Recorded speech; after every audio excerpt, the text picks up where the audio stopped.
저희들의 삶을 돌아보면 저희들은 참 자주 까먹는 일이 많은 것 같아요. 어떤 일을 약속을 하더라도 그것을 늘 기억하면 좋은데 우리는 그것을 잊을 때가 참 많습니다. 그렇기 때문에 우리는 어떠한 노트를 들고 다니면서 그것을 스케줄에 적기도 하고 아니면 전화기에 알람을 맞추면서까지도 그 일들을 기억하려고 합니다. 또한 저희들이 또 까먹는 것들, 잊어버리는 것들이 많은데 오래된 일들, 옛날에 어떠한 모습을 우리가 가졌는지에 대한 그런 기억도 우리는 참 쉽게 잊어버릴 때도 많습니다. 그러니까 저희들이 사용하는 그 속담 가운데서도 그런 속담, 개구리가 올챙이적 생각하지 못한다라는 그런 속담 또한 그런 것들을 우리에게 말해주고 있습니다. 하나님께서는 이스라엘 백성들에게 많은 일을 행하셨습니다. 그리고 하나님께서는 이스라엘 백성들과 많은 것을 약속하였습니다. 그럼에도 불구하고 이스라엘의 삶을 돌아보면 이스라엘이 하나님께 한 그 행동들을 기억하면 이스라엘의 그 행동 가운데서는 하나님께서 하신 일들 아니면 하나님이 누구신지를 잊어버릴 때가 참 많았음을 우리는 볼 수 있습니다. 그 이스라엘 백성들에게 하나님은 다시금 하나님의 말씀을 선포하고 있는 것입니다. 신명기의 말씀 저희들이 계속해서 새벽 예배마다 말씀드리는 것 같아요.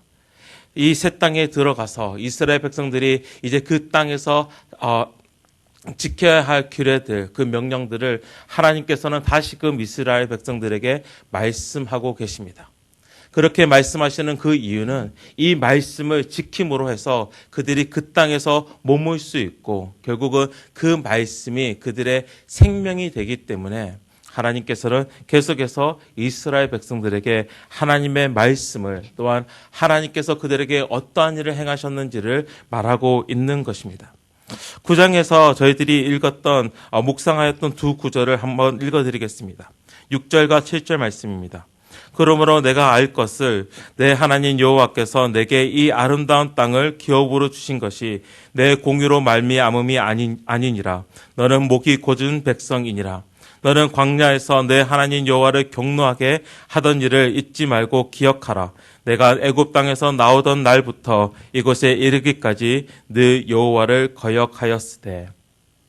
이스라엘 백성의 거역함, 하나님을 반항함을 이야기하고 있습니다. 그리고 이제 너희들이 기억하여야 하는 것은 내가 허락하는 그 땅으로 들어갈 것인데 이것이 너의 공의에 의해서가 아니라 너희들이 정직해서가 아니라 오히려 그들의 악함 때문에 그리고 그 악함을 치시는 하나님의 은혜 때문에 너희가 그곳에 들어감을 이야기하고 있는 것입니다. 그리고 그 이스라엘 백성들이 하나님을 거역한 사건을 9장 이후의 말씀에서 보여주고 있고 또한 그 말씀이 오늘 본문까지도 연결되고 있는 것입니다. 그리고 그 가운데서 모세가 하나님께서 이스라엘에게 이야기하는 것은 무엇이냐면 저희들 5절과 8절과 15절 말씀 함께 읽도록 하겠습니다. 5절, 8절, 15절입니다. 내가 돌이켜 산에서 내려와서 여호와께서 내게 명령하신 대로 그 판을 내가 만든 궤에 넣었더니 지금까지 있느니라. 8절 말씀입니다. 그때 여호와께서 레위 지파를 구별하여 여호와의 언약궤를 매게 하며 여호와 앞에 서서 그를 섬기며 또 여호와의 이름으로 축복하게 하셨으니 그 일은 오늘까지 이르느니라. 15절 말씀입니다. 여호와께서 오직 내 조상들을 기뻐하시고 그들을 사랑하사 그들의 후손인 너희 중에 택하셨음이 오늘과 같으니라. 무엇을 이야기하고 있습니까? 하나님께서 이스라엘 백성들이 거역한 사건들을 통하여서 그들에게 이제 그 사건들을 기억할 수 있는 어떤 영적인 표징을 주셨다라는 것을 말씀 가운데서 볼 수 있습니다. 5절 말씀에서는 무엇을 보여주고 있냐면 언약이 적혀져 있는 그 두 돌판과 그 언약궤를 이야기하고 있으면서 이 언약궤가 지금 오늘날 지금까지 너희 가운데 있다라고 이야기하면서 그 사건을 기억할 수 있도록 하나님께서는 그 언약궤를 너희 가운데 두셨음을 이야기하고 있습니다. 8절 말씀에서도 레위 지파를 구별하였음을 이야기하면서 결국은 이 레위 지파가 어떻게 구별이 되었냐면 결국은 이 하나님 앞에서 죄를 지었던 그 우상을 자신을 위하여 우상을 만들었던 사람들을 레위 사람들을 들어서 그것을 치심으로 이제 레위 사람들을 하나님의 귀한 이제 하나님을 섬길 수 있는 족속으로 하나님께서 삼으셨는데 결국은 그 사건을 통하여서 레위 지파를 들었던 그 이야기를 하면서 결국은 레위 지파를 볼 때에 또한 오늘날 그 레위 지파가 여호와를 섬기는 것을 볼 때에 그 사건을 기억하게 하셨다라는 것입니다. 무엇을 이야기하냐면 우리 가운데 이러한 것들이 있다라는 것입니다. 우리 가운데 영적인 표징들이 있어서 하나님께서 나에게 하셨던 일들과 또한 하나님께서 어떠한 분이심을 나에게 알려주는 이러한 영적인 표징들이 우리 삶 가운데 있다라는 것입니다. 우리는 어떠한 물건들을 볼 때 생각나는 사람이나 아니면 생각나는 사건들이 있습니다. 쉽게 이야기를 해서 제가 지금 이렇게 끼고 있는 반지, 이 반지를 볼 때 저는 누구를 생각할까요? 당연히 저의 아내를 생각할 것입니다. 저희 아내가 아니죠. 제 아내뿐만 아니라 저의 가족 또한 생각할 것입니다. 아니면 그 반지를 또 보면서 결혼식을 생각할 때도 있습니다. 이렇게 반지가 어떠한 결혼 예식 아니면 어떠한 사람, 제 아내를 기억나게 하는 것처럼 우리의 삶 가운데서 하나님께서 베풀어 주신 그 은혜 가운데서 경험하였을 때에 그 어떤 물건이나 어떠한 사건들이 어떤 물건들을 보았을 때에 그렇게 하나님께서 자기 자신을 나타내신 그것들이 있다라는 것입니다. 그것이 어떻게 보면 우리에게 가장 명확하게 있는 것이 있는데 그것은 바로 예수님인 것 같습니다. 우리가 예수님을 직접 보지는 못합니다. 그렇지만 성령님을 통하여서 예수님을 생각나게 하십니다. 그렇지만 우리가 예수님을 생각할 때에 단지 우리가 예수님의 그 십자가를 바라볼 때에 단지 그 죽으신 예수님을 바라보는 것이 아니라 하나님께서 나에게 하신 그 일들, 구원의 역사를 우리는 기억합니다. 그리고 그 구원의 역사를 기억하면서 다시금 하나님이 어떠한 분이신지 우리는 기억하고 상기하게 됩니다. 또 다른 것이 있다면 바로 성경일 것입니다. 하나님의 말씀을 읽을 때 우리는 다시금 하나님을 만나게 됩니다. 왜냐하면 이 성경이 우리의 영적인 표징이 되기 때문입니다. 그렇기 때문에 우리는 하나님의 말씀을 읽으면서 그 성경을 읽으면서 다시금 하나님이 어떠한 분이신지 또 어떠한 일을 나에게 행하셨는지를 우리는 알게 됩니다. 다시금 깨닫게 됩니다. 결국은 우리는 우리 삶 가운데에 어떠한 상황 가운데 어려운 일 가운데 들어갔을 때 이런 영적인 표징들을 다시 보아야 하고 또한 그 가운데서 다시금 하나님을 봐야 된다는 것입니다. 그렇지만 하나님을 다시 보는 가운데서 다시 하나님께서 나에게 어떠한 분이신지 또한 나에게 어떠한 일을 행하셨는지를 기억하면서 다시금 그 하나님 앞에 나아가는 것이 참 중요한 것 같습니다. 그리고 오늘 말씀 가운데서 단지 그러한 예수님과 어떠한 영적인 표징들이 어떠한 우리가 보일 때 나타나는 물건들뿐만 아니라 내 자신이 영적인 표징이 될 수 있음을 이야기하고 있습니다. 15절 말씀이 그런 것 같습니다. 여호와 하나님께서 그 조상들을 기뻐하시는 가운데서 택하셨는데 결국은 그 만민 모든 사람들 중에 너희를 택하신 그 사건이 오늘날까지 그것을 이렇게 이끌고 온 그것을 보았을 때에 너희들을 볼 때 하나님께서 정말 너희들을 택하셨고 너희들을 볼 때 너희들이 정말 영적인 표징이 된다라고 이야기를 하고 있고요. 22절 말씀에서도 22절 말씀 같이 한번 읽을까요? 22절 말씀입니다. 애굽에 내려간 내 저성들이 겨우 70인이었으나 이제는 내 하나님 여호와께서 너를 하늘의 별같이 많게 하셨느니라. 무엇을 이야기합니까? 너희 자신들을 보라라는 것이죠. 너희들이 원래 70인으로 시작하였으나 이제는 하나님께서 복을 주시는 그 가운데서 번성하게 하셨고 그 가운데서 살게 하셨는데 이제는 별과 같이 무수한 무리가 되었음을 이야기하면서 너희들이 영적인 표징이라는 것입니다. 다른 사람들이 너희들을 볼 때 여호와를 본다라는 것입니다.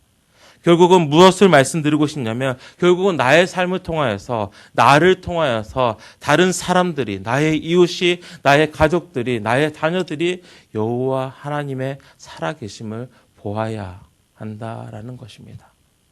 나의 삶을 통해서 우리의 자녀들이 하나님의 살아계심을 보고 있습니까? 하나님의 하나님 되심, 하나님의 여호와 되심을 보여주고 계시는 그 삶을 살아가고 있습니까? 나의 이웃들이 나의 모습을 보면서 아, 하나님은 살아계시구나. 아, 너의 모습을 볼 때 예수님의 모습을 내가 볼 수 있구나라는 그 고백이 있습니까? 우리는 이러한 것들을 어떻게 나타낼 수 있습니까? 17절에서 19절 말씀에 보면 하나님에 대해서 이야기를 하고 있습니다. 저희들 17절에서 19절 말씀 함께 읽도록 하겠습니다. 17절에서 19절입니다. 너희 하나님 여호와는 신 가운데 신이시며 주 가운데 주시요 크고 능하시며 두려우신 하나님이시라. 사람을 외모로 보지 아니하시며 뇌물을 받지 아니하시고 고아와 가부를 위하여 정의를 행하시며 나그네를 사랑하여 그에게 떡과 옷을 주시나니 너희는 나그네를 사랑하라. 전에 너희도 애굽 땅에서 나그네 되었음이니라. 무엇을 이야기합니까? 이것은 결국은 하나님이 어떠한 분이신지 우리에게 이야기하고 있는데 결국은 이 삶을 우리가 살아야 한다라는 것입니다. 하나님이 이러한 분이시니까 하나님을 보여주기 위해서 하나님이 어떠한 분이신지 이웃에게 아니면 우리의 자녀들에게 우리의 가족들에게 보여주기 위해서는 하나님의 일을 우리가 해야 된다라고 이야기를 하면서 그것이 무엇이냐면 소외된 자들, 사회적인 약자를 위해서 공유와 정의를 베푸시는 분이 하나님이시니까 우리의 삶 가운데서도 공유와 정의로 우리의 삶 가운데서 살아가야 한다라는 것입니다. 이것이 무엇과 연결이 되냐면 하나님을 경외하며 하나님을 사랑하며 하나님을 섬기는 일과 같다라고 바로 20절 말씀에서 이야기하고 있습니다. 20절 말씀 함께 읽도록 하겠습니다. 내 하나님 여호와를 경외하여 그를 섬기며 그에게 의지하고 그의 이름으로 맹세하라. 하나님을 섬기는 것, 하나님을 경외하는 것, 하나님을 예배하는 것, 하나님을 사랑하는 것은 단지 우리가 그 자리에서 예배당에 나와서 예배를 드리는 것뿐만 아니라 우리의 삶 가운데서 하나님의 공의와 정의를 행함으로써 또한 그것이 사랑으로서 나타남으로써 하나님을 사람들에게 이웃에게 보여주는 것이 하나님을 경외하는 것이고 하나님을 사랑하는 것이고 하나님을 섬기는 것입니다. 결국은 우리는 매일의 삶 가운데서 이것을 행함으로써 하나님의 표징, 하나님을 나타내는 다른 사람들에게 영적인 표징이 될 수 있다라는 것입니다. 오늘 하루를 살아가실 때 이것을 한번 생각하면서 나아가기를 원합니다. 하나님을 정말 사랑하는 것이 무엇인지, 하나님을 경외하는 것이 무엇인지, 정말 나의 삶 가운데서 어떻게 하나님을 섬길 것인지 한번 고민하시면서 정말 하나님의 정의와 공의를 오늘 나의 삶 가운데서 사회적인 약자에게 소외된 사람들에게 그 사랑을 보여줌으로써 하나님을 보여줌으로써 나 또한 예수 그리스도를 보면서 볼 수 있는 하나님의 살아계심을 정말 나의 삶을 통해서 나타내시는 거룩한 주님의 백성 되시기를 간절히 축원합니다. 함께 기도하시겠습니다. 하나님 아버지, 오늘 말씀을 보면서 다시금 하나님을 섬기는 것이 무엇인지, 하나님을 경외하는 것이 무엇인지, 하나님을 사랑하는 것이 무엇인지 다시금 돌아봅니다. 우리는 매일의 삶 가운데서 하나님께 예배 드리고 싶습니다.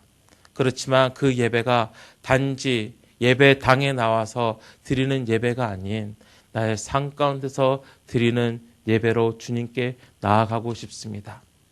그러기 위해서 하나님, 정말 하나님께서는 고아와 가부를 위하여 정의를 내리시며 나그네를 사랑하시며 또한 그 가운데서 하나님의 살아계심을 보여주시는 하나님이시기에 하나님, 나의 삶 가운데서 하나님의 공의와 정의를 약한 자에게, 소외된 자에게 보여줌으로써 하나님의 사랑을 몸소 나의 삶 가운데서 행함으로써 하나님의 영적인 표징이 되게 하여 주시옵소서.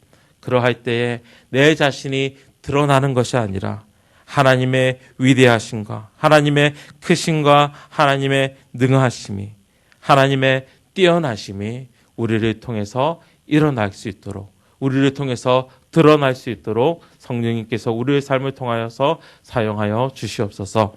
이 모든 말씀 예수 그리스도의 이름으로 기도합니다. 아멘.